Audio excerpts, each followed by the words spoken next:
Yo, what's going on, guys? Snooze Man back here with on the YouTube video, and today we're actually going to talk about how to approach free agency here in Madden 22 franchise mode. Now, I did kind of do a couple of these videos back in Madden 21 franchise mode, but also recently I did a community poll and asked you guys on what video you guys would like to see next, and I ended up the poll in which I kind of stopped it at a certain point. You guys ended up wanting to see, I believe it was a slider video. I'd have to double check real quick. Actually, it was a best simulation playbooks. So it was best simulation playbooks. I made the simulation playbooks in my last video. They got 35%, and it's gotten all the way up to 49 votes now, and 45% of you have now wanted the free agency tips. So that's coming in this video. But here we are, guys. I'm going to go ahead and get right into it here. And we are in the free agency stage 1 period here. Now, the first thing I essentially usually do is go into, obviously, sign free agents.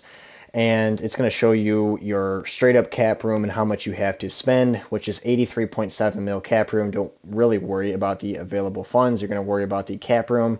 And obviously, you're going to scope out some of the players that seem interesting to you, or players that you need to bring to your team because you're position needy, and you want to bring that player to your team. So obviously receiver isn't exactly looking great. And it kind of gives you also another thing is that every position that you go through, so left tackle, our left tackle gives us a C grade.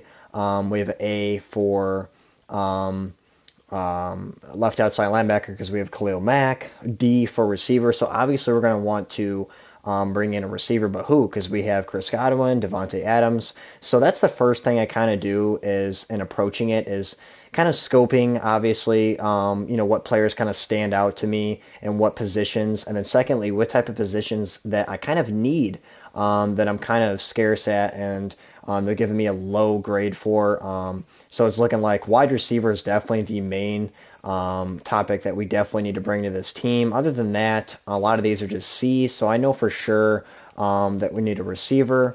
So let's say that you guys, because I know a lot of you guys are going to be asking questions in terms of cap room. Obviously, I have a lot of cap room. I kind of saved up here. Going into the free agency period, I didn't really bring back anybody just so I can spend a lot in free agency for a reason, for the purpose of this video. But if you guys are kind of finding it hard to create cap room, what I would do is go into manage roster right here, and I would go into team salaries. I talked about this a lot in Madden 21, but team salaries, again, is something that you should really go into. It's a quick layout of what they're making yearly, their bonus, and their total amount of their money that you are paying them, and then their contract years in length and how much they have left and remaining. But just going through these position by position, what guys are making actually way too much money that we can actually just kind of get rid of for quick and easy money.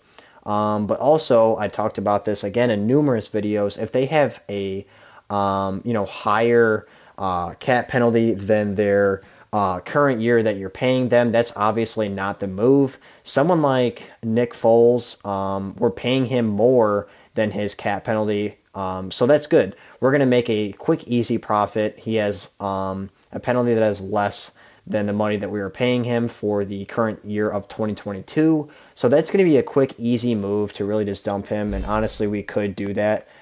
We can come in here and then I'm going to back out of this because I accidentally hit edit player. I want to actually cut Nick Foles. So let me go back into Nick Foles here and then go into overview and see if I can actually cut him. There it is, release player. And as you guys can see, releasing QB Nick Foles will free up 3 mil in cap room, but incur a penalty of 6.33 mil. But at the same time, the penalty is less than the current amount that we are paying him for, which is good. So we're not going to really owe him a lot of money, and you have freed up a net of 3 mil. So we should be able to go back into free agency, and we should definitely see an increase to about 86 mil or so if it updates. And it did. So as you guys can see, that's just a quick, easy move that I made to get more cap room. So that's another way that I can approach this if I had bad cap room is, again, I started off with 83. I can go position by position, guys that I clearly don't need and don't actually play on the field and don't do anything for me and are just making money, and we can easily just send these guys away and get quick, easy money. So we can just come right back into free agency and kind of get the guys that we kind of scoped out already and that we want, and fill in guys that we need position-wise. Now, I'm going to also kind of break down money-wise when we go in and start giving these guys deals. So again, we kind of scoped out our players and we got ourselves some more money in cap room. You know, we had a good amount there. Going into more so contract deals and giving these guys offers so we can bring these guys to our teams. As you guys can see, it does show top bids as well. The Raiders and Chargers are essentially out of the mix. So if it were to end right now without me giving them a deal, Buccaneers would easily get that just because of that difference. But we're going to try to change that here. So we're going to go ahead and we're going to break this down as well. So the fair offer for him and what he's wanting is 70 mil for 4 years. Now, as you guys can see, my cap room is at 73.2 mil after this deal. Now, if we were to actually, I'm not going to really touch his salary or his signing bonus, but watch what happens when we actually increase the years. We go from 73.2 to actually 74.2. So we're actually giving him more money because we're giving him an extra year. But obviously he's going to be making less because we're not touching his salary or signing bonus. We're just increasing a year. So his total goes up, but his yearly isn't going to be as much, and our cap room actually goes up there. So 73.2 cap room to 74.2. And then it kind of goes a little bit down from there. But it's looking like the sweet spot, guys, is definitely 5 years. We go up. So making that offer of 87.4 actually increases our cap room. So increase the year and not worry so much about what he's making in salary and signing bonus. Increase the years first and see what happens. Now we just increased our signing bonus a little bit more than we thought, and we're ahead of the Buccaneers now. Now, same thing really applies for a guy like Davante Adams. Has a zone ability. I'm going to skip through and over this. Now, another thing is now we're at 53.7. I'm going to see if we can also increase this and see if we can go. Okay, so we do lose a little bit just because this is a massive contract that we're owing him. This contract is crazy, so we are going to lose a little bit. But still, I want to give these players max deals in terms of years. I know Davante Adams is 29, but I'm probably going to kick this down to 6 years. I know we wanted 5. We're going to kick this up an extra year and see if that automatically can put us as the top bid. And we're real close. We're going to see if we can kick this up to 7 years, guys. So, and see what happens here. So not much happens. So then I'd have to essentially play with it a little bit. Usually just do something like that. Now we're giving him 144 mil. And then we'll play with it a little bit more. So at this point, if the years don't work and you're just kind of moving the years up a little bit, that's not going to essentially work with a guy like Davante Adams. Then we're just going to sit here and play with our money a little bit if that's the case, if we have to do so. We didn't have to with Godwin.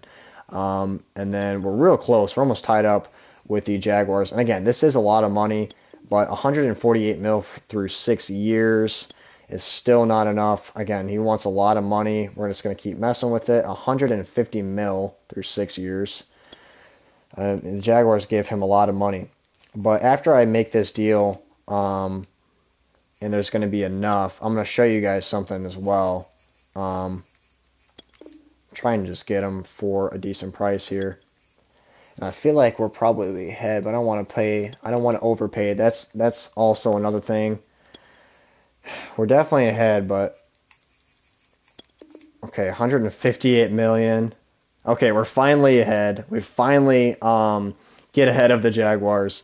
But we finally get ahead of the Jaguars there, and it's a massive deal. It's about 160 mil for 6 years. That's a crazy deal versus Chris Godwin, which is like 87 mil through 5 years. But again, we got a really good deal through Godwin. This is a massive contract with Devontae. So again, here's another thing. Is this actually worth it? Are we going to give a 29-year-old a max deal of 160 mil through 6 years? Is it worth it?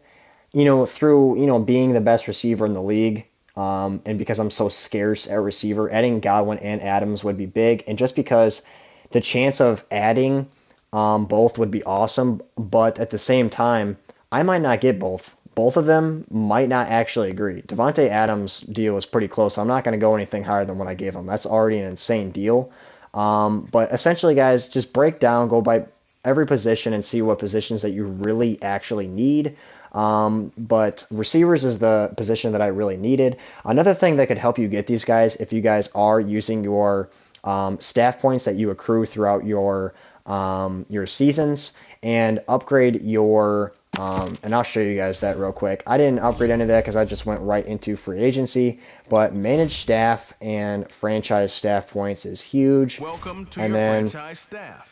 Go over to player personnel. Staff point when you have to see what some talent trees make you And select a path. as you guys can see, we can go over to contracts, and this is going to end up going into free agency and all that type of stuff. So as you guys can see, increased likelihood of quarterback signings through free agency, receivers, tight ends through free agency. So upgrade that tree with all your franchise staff points after every year, and the likelihood of these receivers or any certain position you're trying to get of signing with you increases by a lot.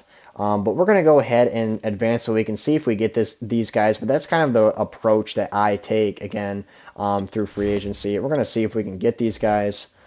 We should be able to easily at least get Chris Godwin. I'm not sure about Devontae Adams. But hopefully we can get at least one of these guys.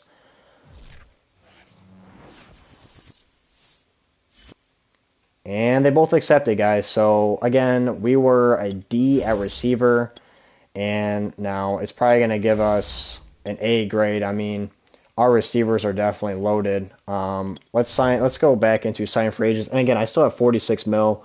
And again, if you guys are scarce at cap, I kind of showed you guys how to manage that. And receiver, we're now an A-. We have crazy good receivers that we were able to attain and pick up through free agency. So I showed you guys kind of my approach, my attack with how to get more cap room, and also my approach and how to, contract-wise, sign these guys to comfortably reasonable deals, and being able to get these guys. And I got those guys, again, without upgrading any of my staff tree. So, again, those were two awesome, amazing pickups that'll, again, Godwin will be a future superstar X Factor as well. And you guys should be able to pick up guys like that with no problem.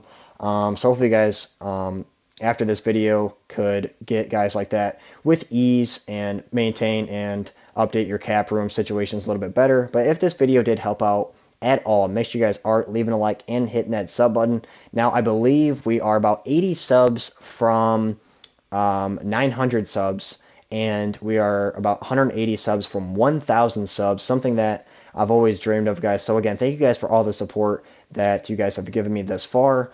Now, my next video, I'm probably trending towards making a fantasy draft tutorial, so stay tuned for that. But guys, that would be it for today's video, and until next time, I will see you guys in the next one.